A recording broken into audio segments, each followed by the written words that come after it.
जंगल में हो रही बहुत तेज बारिश के बीच फंसी टुनटुनी चिड़िया अपने 3 बच्चों के साथ अपने टूटे फूटे और पुराने घोंसले में छुपी ही बैठी थी। लेकिन घोंसला इतना छोटा था कि टुनटुनी चिड़िया अपने 3 बच्चों के साथ उस घोंसले में आ भी नहीं पा रही थी और उसके 2 बच्चे अभी बहुत छोटे थे और एक बड़ी बेटी रानी चिड़िया अपनी माँ की परेशानियाँ देख और समझ रही थी। मम्मी, इतनी तेज बारिश में तो पानी भी घोंसले के अंदर आ रहा है। अब हम क्या करें? हम क्या कर सकते हैं बेटा, जब बारिश बंद होगी तभी पानी घोंसले से निकलेगा। तब तक हमें इसी तरह एक साथ बैठे रहना है। टुनटुनी चिड़िया अपनी बेटी रानी चिड़िया को समझा रही थी कि तभी उनका आधा घोंसला भी पेड़ से टूटकर जमीन पर गिर जाता है और चिड़िया का एक छोटा बच्चा जो घोंसले में उस तरफ बैठा था वो भी गिरने से बाल बाल बचा था और अपने बच्चों को अपने पंख के नीचे छुपा लेती है। मम्मी, चिंटू ठीक तो है ना? जब तक चिड़िया का दूसरा छोटा बच्चा भी जोर जोर से डर की वजह से रोने लगता है। रानी, तुम पिंकी को चुप कराओ, मैं चिंटू को देखती हूँ। ऐसा घोंसला गिरने की वजह से वो भी डर गया है, कुछ बोल नहीं रहा। माँ, अब तो हमारा घोंसला भी टूट गया है। अब हम कहाँ रहेंगे इतनी बारिश में? कोई बात नहीं बेटा, कहीं तो रहेंगे। आओ हमारे पड़ोसी कालू कौवे के घर चलते हैं, वो हमारी मदद जरूर करेंगे ऐसी बारिश में। टुनटुनी चिड़िया अपनी बेटी को समझाने के लिए ये बात बोल देती है, जबकि अपना घोंसला टूट जाने की वजह से वो भी बहुत दुखी थी। टुनटुनी चिड़िया इतनी भारी बारिश में अपने बच्चों को बाहर भीगने नहीं दे सकती थी, इसलिए वो अपने पड़ोसी कालू कौवे के घर जाती है और बाहर से उसके घोंसले का दरवाजा खटखटाते हुए आवाज लगाती है। कालू भाई, ओ कालू भाई, दरवाजा खोलो, हमें तुम्हारी मदद की जरूरत है। टुनटुनी चिड़िया उस तेज बारिश में अपने तीनों बच्चों के साथ कालू कौवे के घर के बाहर खड़ी रहती है, लेकिन थोड़ी देर तक कोई भी दरवाजा नहीं खोलता और थोड़ी देर के बाद कालू कौवा दरवाजा खोलता है। इतनी रात को परेशान क्यों कर रही हो? नींद से उठा दिया मुझे। कालू भाई, इतनी तेज बारिश में मेरा घोंसला टूट गया है, क्या तुम मुझे और मेरे बच्चों को एक रात के लिए अपने घोंसले में रहने दोगे? नहीं, मेरे घोंसले में इतनी जगह नहीं है और इतनी तेज बारिश भी हो रही है। जाओ कहीं और जाकर मदद मांगो, मैं तुम्हारी कोई मदद नहीं कर सकता। कालू कौवे के मना करते ही टुनटुनी चिड़िया की आंखों में आंसू आ जाते हैं।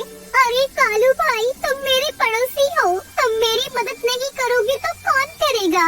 मेरे छोटे छोटे बच्चों को देखो, पिंकी और चिंटू तो कितने छोटे हैं। टुनटुनी बहन, मैं तुम्हारी कोई मदद नहीं कर सकता, अभी जाओ यहाँ से। इतना बोलकर कालू कौवा टुनटुनी चिड़िया के सामने ही अपने घर का दरवाजा बंद कर देता है। बारिश और ज्यादा तेज हो जाती है और कालू कौवे के घर के बाहर खड़ी टुनटुनी चिड़िया बिल्कुल बेबस होकर अपने 3 बच्चों के साथ तेज बारिश में भीगती रहती है। उसके दोनों छोटे बच्चे जोर जोर से रोते रहते हैं। टुनटुनी चिड़िया उसकी बड़ी बेटी रानी चिड़िया दोनों मिलकर चिंटू को चुप करवाती है और बारिश से बचने के लिए इधर उधर आसरा ढूंढती है। एक जगह पेड़ पर घने पत्ते थे और उस जगह बारिश की बूंदें थोड़ी कम आ रही थी, इसलिए चिड़िया माँ अपने छोटे बच्चों को वहाँ पर बिठाकर दूसरे पड़ोसी तोताराम तोते के घर जाती है। तोता भाई, अरे तोता भाई, दरवाजा खोलो।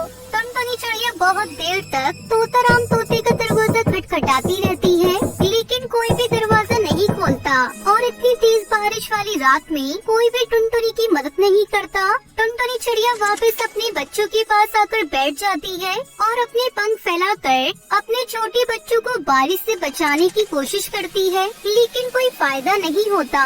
बारिश बहुत ही तेज थी और टुनटुनी चिड़िया, उसकी बेटी रानी चिड़िया, दोनों छोटे बच्चे भी पूरी बारिश में भीग जाते हैं। बेबस चिड़िया माँ अपने बच्चों को भीगने से नहीं बचा पाती। अगली सुबह सूरज निकलता है और बारिश बंद हो जाती है। तब तक टुनटुनी चिड़िया जागती रहती है, क्योंकि पेड़ की डाल पर उसके बच्चे सो जाते हैं, तो वो रात भर उन सब पर निगरानी रखती है। और जाओ बच्चों, बारिश बंद हो गई है, देखो सूरज निकल आया है।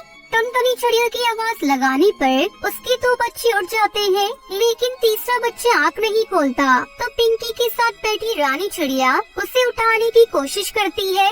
उठो चिंटू, उठो, सुबह हो गई है और बारिश भी बंद हो गई है। क्या हुआ रानी चिंटू को? पता नहीं माँ, चिंटू को क्या हो गया है, वो अपनी आँखें ही नहीं खोल रहा है। अरे चिंटू को तो बहुत तेज बुखार है और मैं क्या करूं?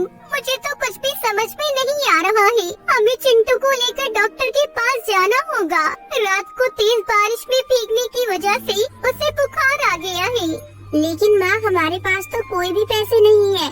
पैसों के डॉक्टर चिंटू का इलाज नहीं करेंगे।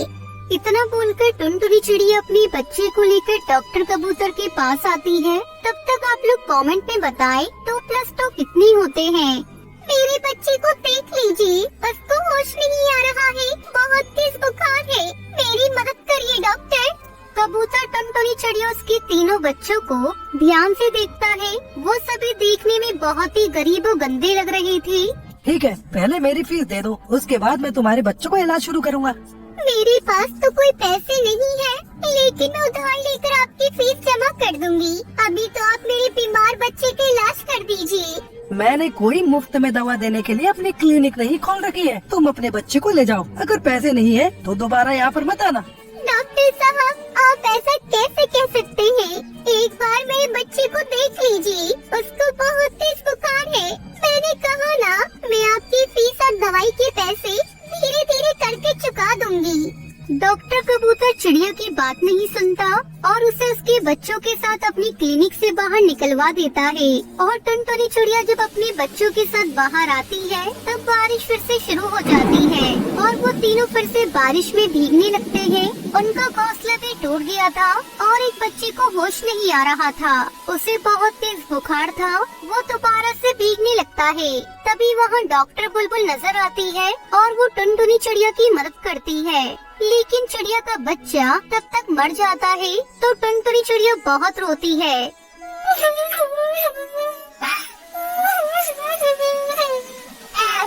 मैं कितनी बेबस माँ हूँ जो अपने बच्चों को बारिश से नहीं बचा पाई और न ही भीगने से, और मेरा छोटा बच्चा मर भी गया। चलो चिड़िया बहन, तुम मेरे घर में रुक जाओ। जब तक बारिश नहीं रुकती उसके बाद तुम अपना घोंसला ठीक करवा लेना। टुनटुनी चिड़िया के पास भी और कोई जगह भी नहीं थी सर छुपाने के लिए। उसका एक बच्चा मर गया था और वो नहीं चाहती थी कि उसके पास जो बच्चे हैं उनमें से किसी को कुछ हो जाए। इसलिए वो बुलबुल डॉक्टर के पास बारिश से बचने के लिए उसके घोंसले में चली जाती है और कुछ दिनों के लिए अपने बच्चों को बारिश में भीगने से बचा लेती है।